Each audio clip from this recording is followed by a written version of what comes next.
Hello everyone, in this video I'll be translating and summarizing the latest Urdu broadcast by Samina Pasha to make it accessible for our English-speaking audience. Let's go through the key developments and insights in Samina Pasha's words. There are two particularly important stories today. First, a very alarming revelation has come from overseas users, people sitting abroad. One after another, several people have talked about it, which gives this issue some real weight. Second, there is an intense fight ongoing on social media involving PTI. It's been more than 24 hours now, and the fight is still going strong. But of course, internal fights like these are nothing new. The real point, however, is that a new angle has emerged. Is there really a succession issue arising for Imran Khan? We'll discuss that too. Also, today I'll share some insights regarding a widely discussed issue. In 2018, the RTS, Results Transmission System, allegedly crashed, and PTI's seats were increased artificially, causing a loss to PMLN and ultimately making them lose the election. Now, how much truth is there in all this? We've obtained some evidence, and we'll share that with you as well. So first, please subscribe to the channel if you haven't already. There are two particularly important stories today. First, a very alarming revelation has come from overseas users, people sitting abroad. One after another, several people have talked about it, which gives this issue some real weight. Second, there is an intense fight ongoing on social media involving PTI. It's been more than 24 hours now, and the fight is still going strong, but of course internal fights like these are nothing new. The real point, however, is that a new angle has emerged. Is there really a succession issue arising for Imran Khan? We'll discuss that too. Also, today I'll share some insights regarding a widely discussed issue.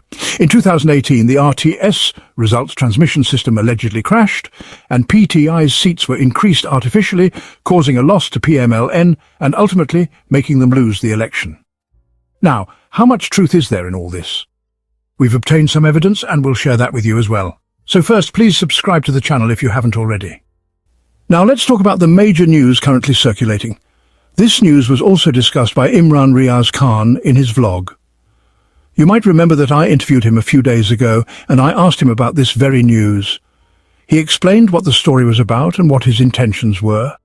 Now, both Dr. Shahbaz Gill and Dr. Moeed Pirzada have also discussed this topic. And the core of the story is this, that within the Murray plan, there have been discussions about eliminating Imran Khan, physically eliminating him, God forbid. According to Imran Riaz Khan's version, it appeared that PMLN wanted Imran Khan to be removed from the political scene altogether, so that the politics could continue without him. However, Shahbaz Gill's and Moeed Pirzada's versions are slightly different.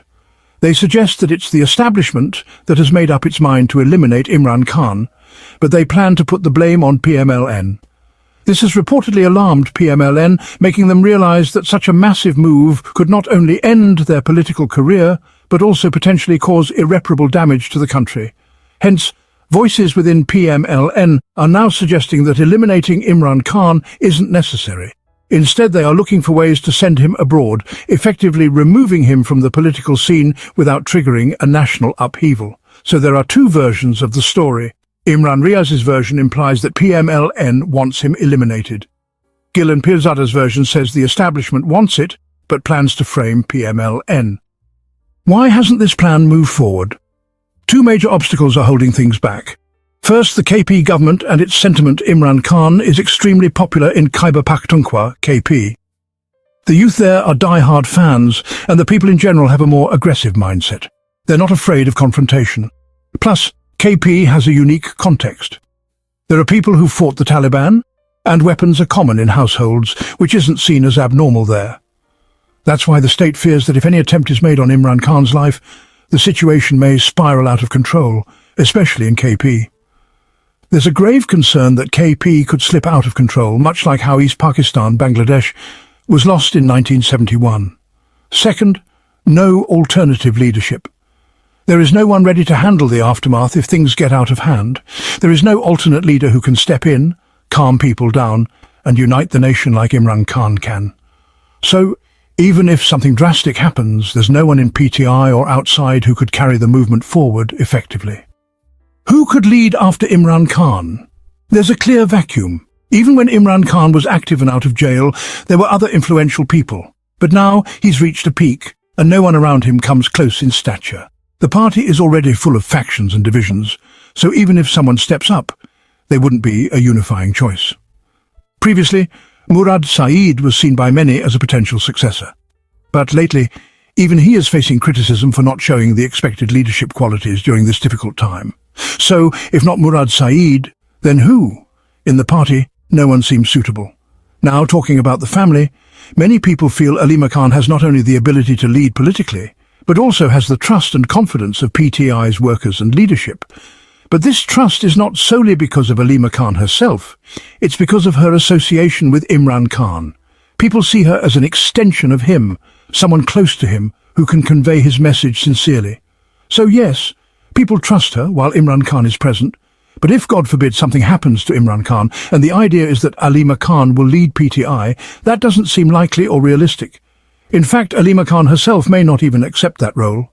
She has clearly said that she's not doing politics for herself. Her entire movement is just for Imran Khan's release. Once he's released, she has no personal political agenda. She believes Imran Khan alone should lead Pakistan's political future. Imran Khan's own view on family and politics. He has been very clear that PTI is not a dynastic party. He does not want any of his family members in government or party positions. Even in this most difficult time in PTI's history, he hasn't appointed Alima Khan or Bushra Bibi or any other relative to lead the party, even temporarily. This shows how strongly he opposes dynastic politics. So if anyone thinks that after Imran Khan, someone from his family will lead PTI, they're mistaken. This isn't like the case of Benazir Bhutto, where Asif Zardari stepped in. Neither the family seems willing, nor would Imran Khan himself ever support such a move. They are coming. No, all these things are a different matter altogether. Whether he, Imran Khan, lives long enough in the future, whether he is actually able to change Pakistan's destiny or not, or whether he too falls prey to various compromises, those will be routine matters that will unfold later. But right now, at this moment, if you see, he has reached such a pinnacle where his existence is no longer just about him. Along with his person, the integrity and survival of Pakistan are now tied. Let me say this. God forbid, if any harm comes to him, then perhaps things will not be manageable in the same way anymore. Undoubtedly, people have temporarily accepted, willingly or unwillingly, this sham government and the way this country is being run. Life is moving along somehow, but this doesn't mean... It does mean, however, that they know Imran Khan is alive. He is resisting. He is standing firm. He is present in jail. But if you snatch even this last hope from them, then that suppressed volcano may erupt, the one that has been dormant so far. So I believe that the very existence of Imran Khan is a key reason why people are still holding back, are still contained, and they still believe that at some point circumstances will change and Imran Khan will return. But if you're now about to snatch even this last ray of hope and courage from them, then no one can predict how people will react. So I think it is an extremely terrifying thought. If someone is harboring such thoughts, there can be no more foolish and vile idea than this. This would amount to enmity with Pakistan. No matter who is behind it, whether a political opponent or a non-political actor, if such a thought is taking root anywhere, it is the most dangerous kind of thinking. As for the PMLN, I don't think it will be able to move forward in politics carrying such a stain. If they think they can still survive politically in this country, let alone continue politics, that is far-fetched.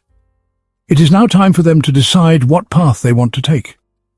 Many people are linking this to whether or not an extension will be granted. I don't think there's any obstacle in granting an extension. They will give it willingly, as asked. That's not an issue. However, regarding this, I think the various stakeholders might have differences and will not reach a consensus if there's even a shred of understanding among them. In any case, may Allah bless Imran Khan with a long life, good health and well-being. We are praying for him. And if there are conspiracies brewing somewhere, may Allah destroy the conspirators. What else can one say except, may Allah drown those who conspire against the country, its safety and innocent people. Anyway, there's a major fight going on across social media and somewhat similar discussions are taking place there. It began with minor disagreements about why someone supported someone else. But one thing is clear, there is a strong opposition front against Ali Amin Gandapur, and many workers no longer trust him. That is a fact. Those who support or defend him also get caught in the same backlash and become targets of anger and frustration.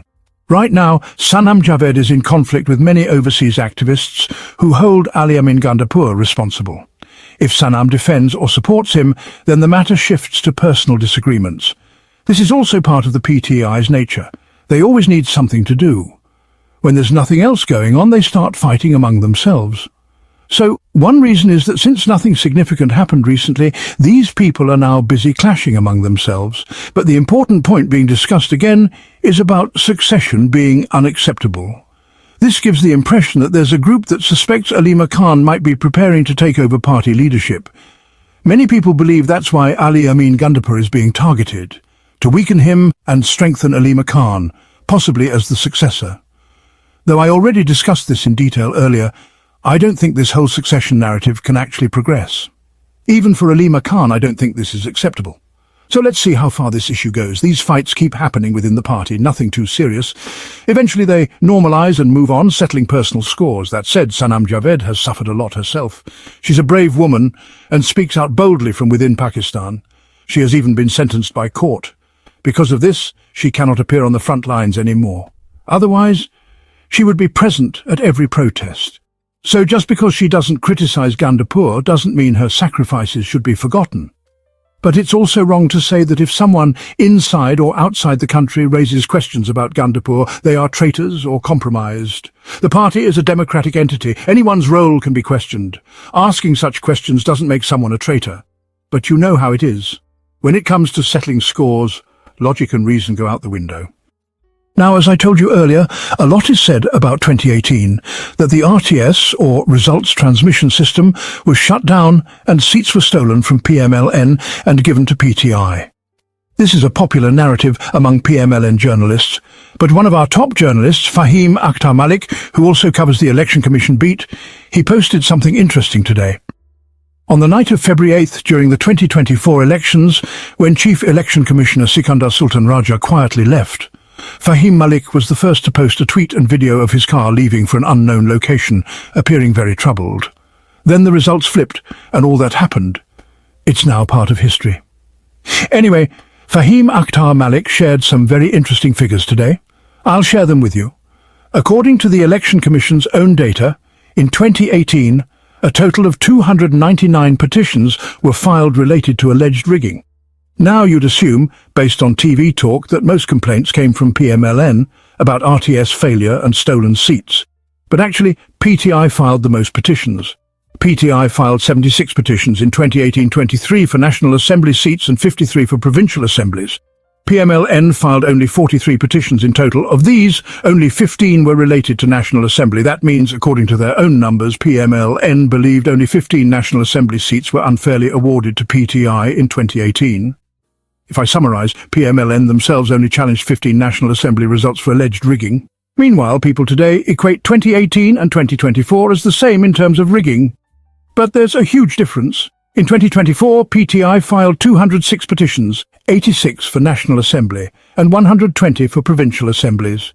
They claim to have won around 180 National Assembly seats, and even when initial results were out, they had around 92 to 95 in hand. Out of the rest, they challenged 86, which makes sense if they claim to win 180.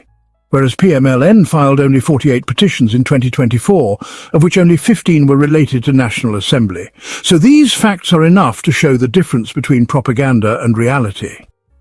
If there was massive rigging in 2018, why didn't PMLN file at least 100 or 150 petitions? I've been on several programs, including Mansour Ali Khan's, where PMLN representatives couldn't name even 5 constituencies where they could prove they were winning, but PTI was declared the winner. In contrast, today, any ordinary person on the street can list 20 constituencies where PTI won, but results were flipped in favour of PMLN or others. People will immediately name constituencies like Nawaz Sharif lost, Khawaja Asif lost, MQM lost all of Karachi, PTI had all those seats. Same with Central Punjab, PMLN lost all 20 seats in Lahore, for example. People can rattle them off, because facts are facts. Propaganda can't undo facts. So much noise is made that RTS was shut down, hence PTI won.